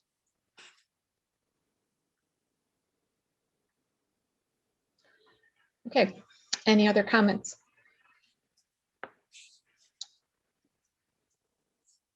Will the clerk please call the roll? Ms. Wu, Yes. Mr. Sachs, Yes.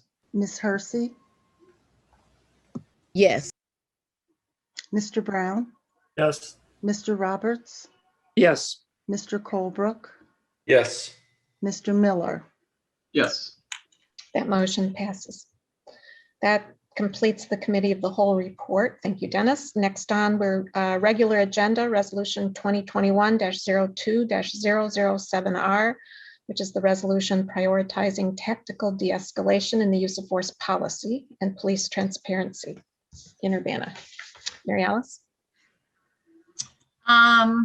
So I think this is just the regular agenda. Do we need a motion? I guess Dennis would need to do the Dennis motion. this is still It's Dennis. still my work, I Sorry. believe. I apologize. Right. Yeah, because we've divided the agenda into two different sections, but it's Yep, still- and then we've still coming taken from the things committee. off. So everything everything here is still from the committee of the whole. Yeah. So as you said, Mayor, we're talking about resolution number 2021-02-007R. It's a resolution prioritizing tactical de-escalation in the use of force policy and police transparency in Urbana. So it came to City Council with recommendation of approval. And I'll second that. Indeed, well said. All right. So having presented it, now, Mayor, you have an opportunity to conduct the conversation. Thank you. Any discussion? Mary Alice? Yeah, I'd just like to address a couple of things that was brought up during public comment today. The first one had to do with some of the particulars on the use of force, when de-escalation should be used, when it shouldn't be used. I believe Sarah talked a lot about the details in the use of force policy 300. And I just kind of wanted to remind people that the purpose was not to fully go through the entire use of force policy here. The purpose is to say the intent of City Council and how we want that direction of the use of force policy to move forward. I know that there's a lot of details and conversations that are going on internally, but also with the NAACP and also with the ACLU. But now we also have a new police reform bill that just got signed in today. So there's a lot of moving pieces. So I just kind of wanted to let the public know my purpose was not to completely approve the use of force policy. So everything is not in here. This is more of the direction. The second piece that I wanted to address was with the number of people on the use of force committee. I know that we haven't even thought about a process for that. So what I'd like to propose is that once a process has been thought of, that process come to City Council for input and for confirmation in terms of how that civilian would be selected. I don't know if we need to put that in the resolution that would be brought forth to City Council, but I would also like to say that City Council would be, just like we do with other committees, we approve that appointment. I think it's appropriate for City Council to approve the appointment of the civilian person who's added to the use of force committee. So I wanted to put that out there. And then the third one that was brought by the Ministry Alliance had to do with the reporting. And so now that we have this new police reform bill, I know that the use of force has to be reported every month to the state. So I do think that there's a couple of things, and I don't have all of the different items that are covered in that police reform bill in terms of reporting. But I do think that it would be good to have at least once a quarter or half a year, the items that are already being submitted to the state, to have a memo or something that updates City Council in terms of what we've submitted to the state. We've already compiled all that information, but it would be good to have that at least presented to City Council. So those are kind of my thoughts based on the comments that were brought up both in email and in public input today. Jared. I would certainly support, obviously I made the suggestion originally, even though I missed the last meeting about incorporating council into the appointment process, but I of course support doing that. I also, if I hear some discussion amongst council about 2 points that folks raised that I hadn't even considered. One, going from 1 to 2 civilians on the police review board. I'm of course always more in favor of civilian involvement in those kinds of review processes. So I don't think that's if we're going to do 1, do 2. I don't see why we wouldn't be able to do that. And the reporting, we kind of were at one point in time we were getting quarterly reports, or at least we were pushing for quarterly reports on traffic stop data, and that's happened. That stopped for quite some time. Not really sure why, but I would like to see more reporting than less. I think that the Ministerial Alliance suggestion of a biannual reports isn't out of line. I think it would be good to, get a more comprehensive report every 6 months. And Mary Alice, I'm pulled up the IML report on the bill. I don't know if you saw that from Brad Cole, sent it out earlier today, but in monthly reporting, that's on page 4 of the IML's report. It says, beginning July 1st, 2021, a report on any incident where a law enforcement officer was dispatched to deal with a person experiencing a mental health crisis or incident, including the number of incidents, et cetera, et cetera. That's going to be reported. Also on July 1st, 2021, a report on use of force, including any action that resulted in death or serious bodily injury of a person or the discharge of a firearm at or in the direction of a person. That was also the other part in it. And then there's another part about cameras, but those were the two things specifically mentioned by the IML as being reported. So obviously we're going to be collecting some data on both of those points. And I believe we already publish similar data on the city website. So I don't imagine that we wouldn't at least include that in our public disclosures. I'm sure the ISP will make that data available even if we weren't going to, but I don't see any reason why we couldn't. So it should be there, but as far as a formal report, I don't think biannual would be out of question. I think quarterly would be even better, but I don't know that everybody would support that. So I don't know. Those are my initial thoughts. 2 people and biannual reporting.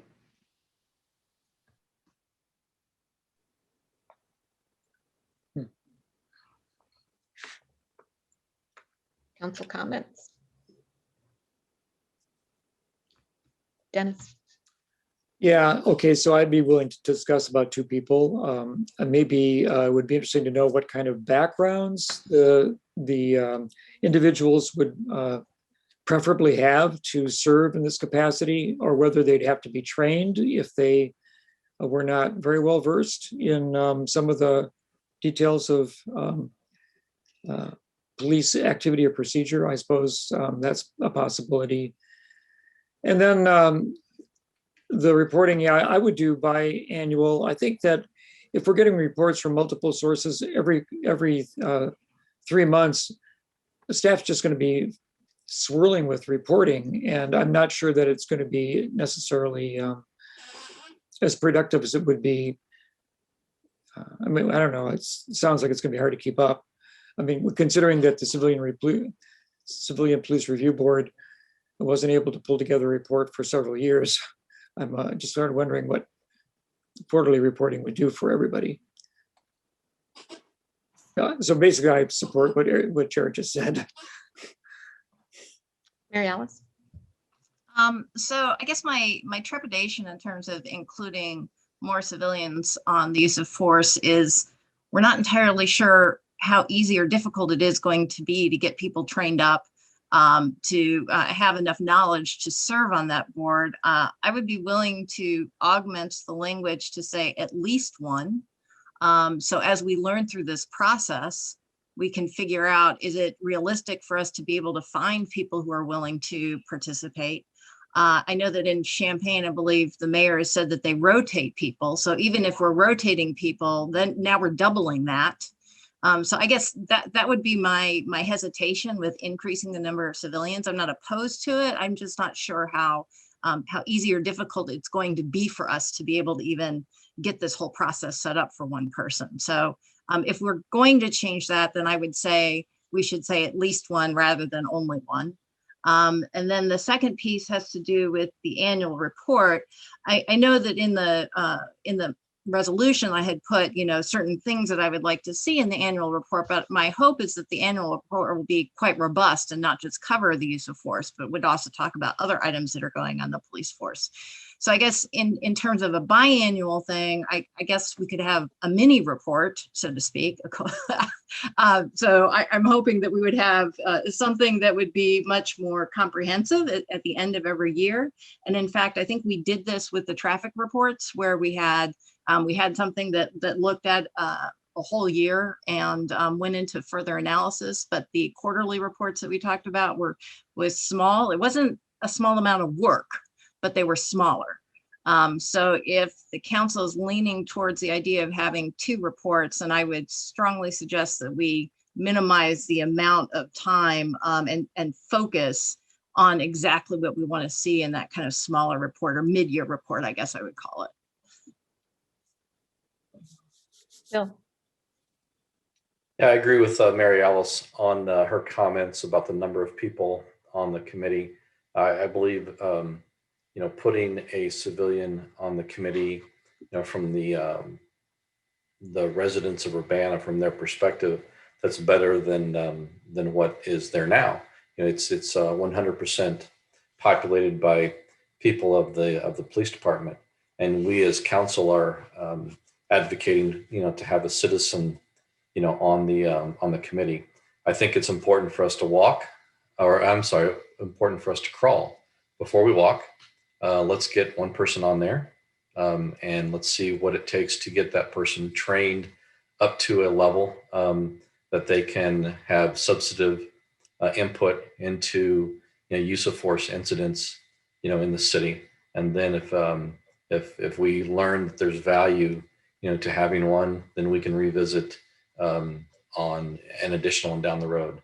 I don't think that we should throw 2 in there right off the bat, because like Mary Alice said, we may find it difficult to find 2 people that are willing, able, and to get trained up to be able to give that sort of input. So I would advocate for just leaving it to 1.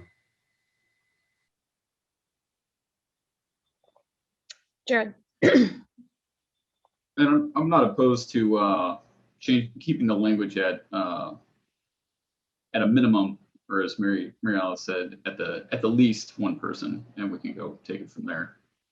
It's totally fine with me, and I agree. I don't guess I should have made that more clear, Mary Alice. I wouldn't see the 2 reports being equal in depth and measure when I was thinking of that, but just like quarterly reporting, we get more granular perspective as we go along, and then we get a bigger picture. Just because this is such a meaningful part of the way that the police interact with the public, I felt like, if we don't hear anything about it except for 1 year, and there's not really anything going else in between those times, it's probably too long. Of course, if there was an incident, it would obviously be come to light and from the council, but at least we're being more proactive with at least 2 reports than just a single one in a year. So that was kind of my thoughts on that. Bill? Yeah, I think I agree with the at least 1, and see how 1 works out. And there's going to be a lot of training for anybody to serve on that board. I think people realize that it sounded like for a couple of the people that were in public input might have been getting the CPRB a little bit confused. With the use of force review board, we still have the CPRB that will be investigating and making rulings on complaints. But the use of force review board reviews 100 use of forces approximately per year. So it's going to be a lot of meeting. I think that would be a lot to find 2 people and get them trained and rotate people and everything. But it's potential. But I think getting 1 is our main goal right now. For the reporting, I think maybe, if we're going to be making if the police department's going to be making monthly reports to the state on several issues, including most, if not all, use of force. I don't know, it may not be exactly all of them. That wasn't clear to me, but at least a lot of the use of force will be part of that monthly reporting.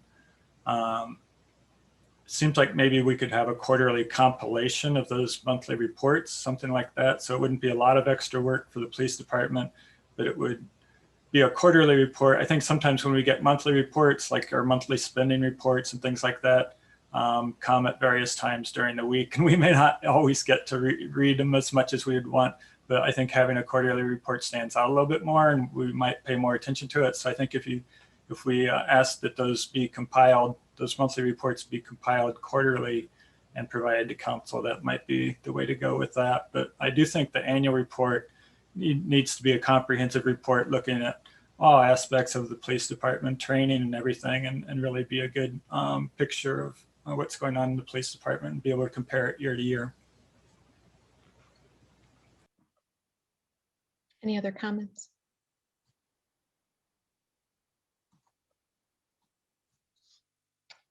I don't see anybody else raising their hand.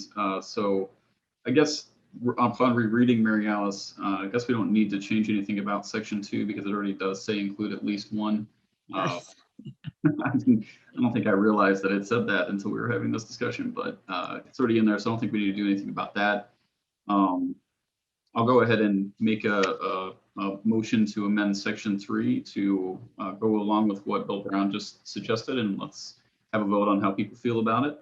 So that would be section 3 shall submit quarterly reports and an annual report. So the additions of the word after submit, quarterly reports and an annual report, which will include the use of force by its officers. And I guess maybe then we should say in the second sentence, at a minimum, the annual report shall include blah, blah, blah, blah, blah, everything that you listed afterwards. Yeah, I was just going to ask how we differentiate that, because I think that there's way more granularity in terms of. So if the intent is to have a quarterly report that aggregates the information that we're sending to the state, maybe we should just add that on at the very end instead of, right?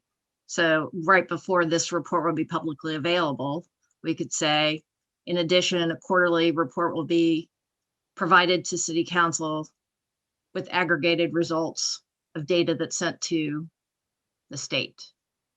Yeah, sure. That'd be probably less complicated. And you're removing the reference to quarterly report in the first sentence then? Yeah. Yeah. So we're just adding one sentence. Yeah, Mary Alice's idea is more succinct. So you're not changing the first sentence and you're adding that last sentence? Correct. It's the sentence right before this report will be publicly available. Gotcha. Yep. And then you're adding on the second sentence, at a minimum, the annual report shall include. Yeah, just to differentiate there, I think that would still be good. Okay. Was there a motion? Did someone move? Jared moved? That was my motion as we talked it out, but well, I'll second that motion since I helped you talk it out. Motion by Jared, seconded by Mary Alice. Any discussion? Will the clerk please call the roll on that motion? Ms. Wu, Yes. Mr. Sachs, Yes. Ms. Hersey, Yes. Mr. Brown, Yes. Mr. Roberts, Yes. Mr. Colebrook, Yes. Mr. Miller. yes.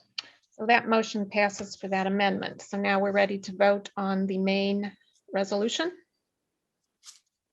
Yeah. Okay, will the clerk please call the roll? Ms. Wu, Yeah. Mr. Sachs, Yes. Ms. Hersey, Yes. Mr. Brown, Yes. Mr. Roberts, Yes. Mr. Colebrook, Yes. Mr. Miller. Yes.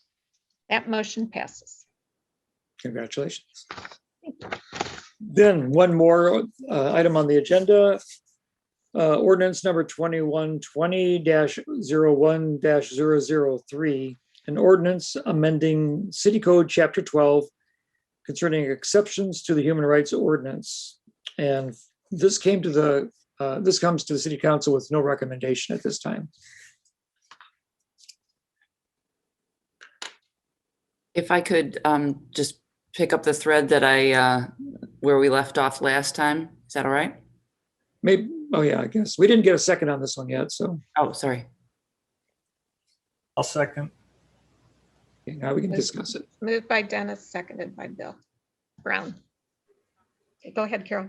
Okay, so following the discussion on Wednesday night, I sent you an alternative version of section 12-105E, which read the provisions of Division 3 and sections 12-101 through 12-103 of Division 4 of this article shall not apply to the city of Urbana. Now, tonight, Pete suggested that we probably don't even need any reference to Division 4, and I think that's probably right. So if you were so inclined, section 12-105E could just read, the provisions of Division 3 of this article shall not apply to the city of Urbana. Pete also suggested that for just to remove any lack of clarity, that the city of Urbana be added to the definition of person. And I think that would be fine also. And then after hearing some of the comments from the public about confidentiality, and it wasn't my intent that we wouldn't respect the confidentiality provisions. So what I would suggest to manage through that is in section 12-1, which is the section that expresses the city's commitment to conform to the requirements of Division 2, that a sentence could be added there that said that the city shall respect the confidentiality provisions of section 12-83E. So that it's clear that we're not trying to exempt ourselves from the confidentiality provisions. What was that number again? That was 12-83E. Discussion. Bill. Yeah, I agree with those. I would also suggest we delete the fifth whereas. Not whereases don't really mean much when it comes to implementation of ordinance. But that one says, whereas the city council desires to clarify that the city, its employees and agents are not subject to human rights ordinance. I think that was left over from one of the earlier interpretations. So I'd say delete that one. And then I think, didn't Pete say something about 1263? Did you look at that? I didn't get a chance to look at that. It He was did public say something access. about that, but I didn't, I'm going to confess, I didn't understand it. That's about public accommodations. So I don't know if Pete's still here, but if you wanted to ask him a question, he could maybe explain what he would recommend there. I believe I've been promoted. So the public accommodations bit, and this is simply because it came up in an earlier appeal hearing. There was some question about whether the city's provision of any services fall under, other than employment, fall under the ordinance. So if random city employee said, I don't feel like giving you this permit because you're Black, because you're whatever, that would be discrimination, but that's not due to the city's position as an employer, that's due to the city's position as providing a service. And so clarification that public accommodations include the city would be useful. Right now, the public accommodations clause does not include the definition of person, which is where the city would be added. It says individual. And so what I was suggesting was that you change individual in the definition of public accommodation to person. And then, and you'll pardon me, I have to switch applications here for a moment so I can find it. In section 12-63, 1A, it refers to place of public accommodation. And in the commission's recommendations, we suggested removing the words place of in all three places that it appears, because it's a public accommodation that might deny you some service. It's not particularly a place. Place is one of the choices. There can be a place of public accommodation, but it could also be a business or in this case, government entity like the city of Urbana. So the suggestion was simply to remove place of three places in 1263 1A.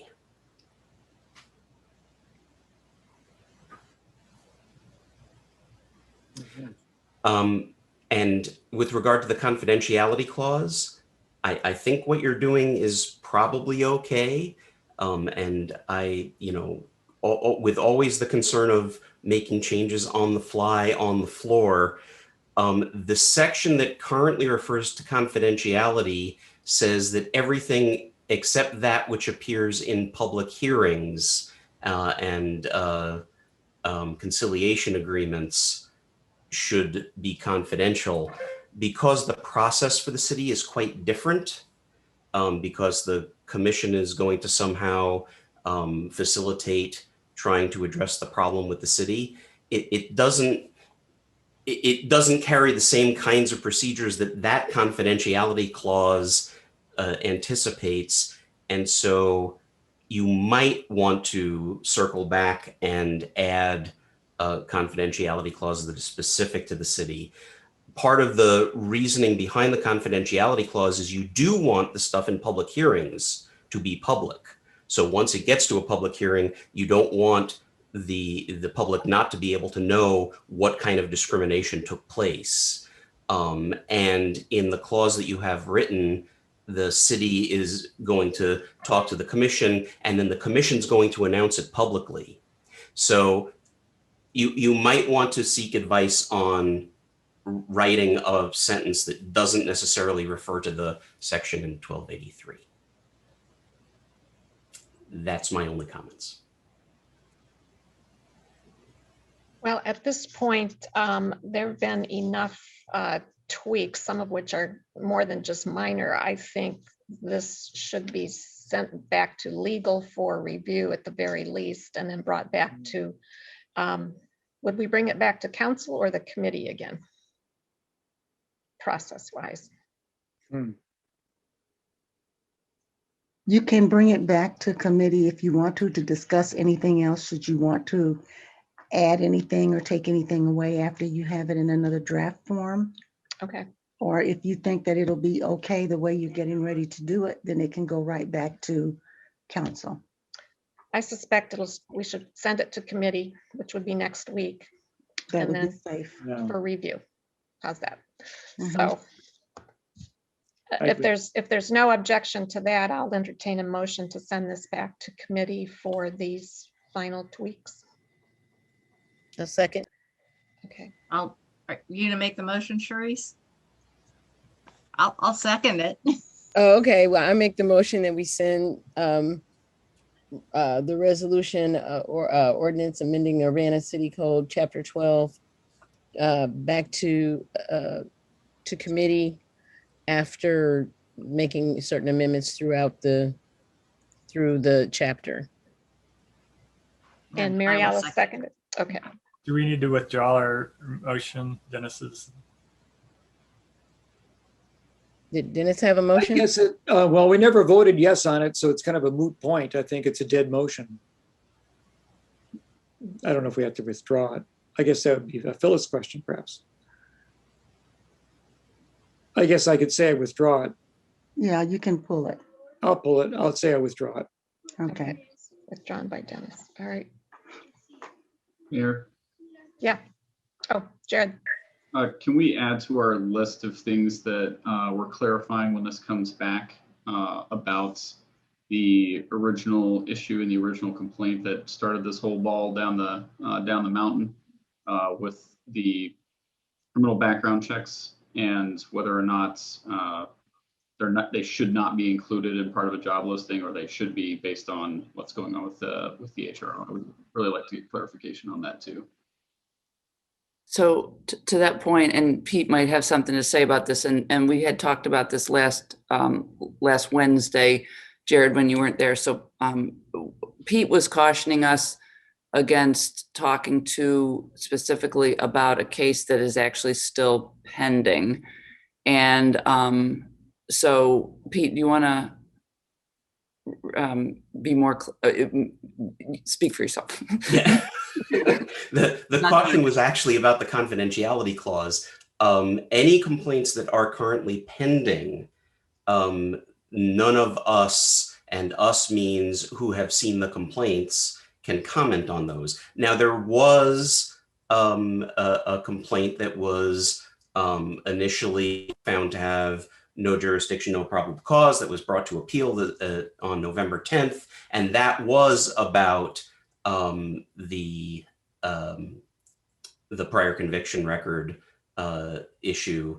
And I think you can, you are welcome to talk about that because that took place in a public hearing and therefore is accepted by the confidentiality clause.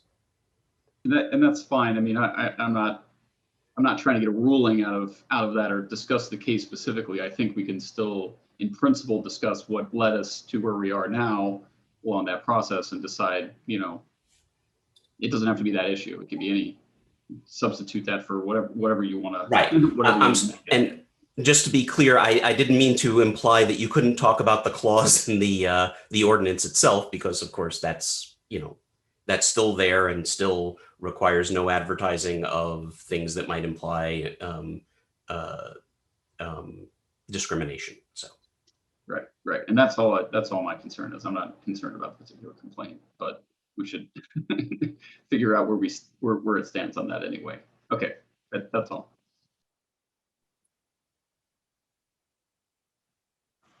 So Okay. when that gets put on the agenda, I just want to be clear, it's a distinctly different topic. So there'll be two different topics on the agenda, and I guess that'll be a discussion item. Okay. Fine by me. I mean, I think we just need to talk it through. Okay, great. Okay, we have a motion by Sharice, seconded by Mary Alice to send this back to committee. Will the clerk please call the roll? Ms. Wu, Yes. Mr. Sachs, Yes. Ms. Hersey, Yes. Mr. Brown, Yes. Mr. Roberts, Yes. Mr. Colebrook, Yes. Mr. Miller. Yes. That motion passes. Next item on the agenda are reports of special committees. Are there any reports? Okay. Reports of officers? Nothing from me. Okay. We have no new business. And that brings us to the end of our agenda. And with that, I will call this meeting adjourned. Thank you very much. Night, everybody. Good night, everybody. Right. Remember to vote.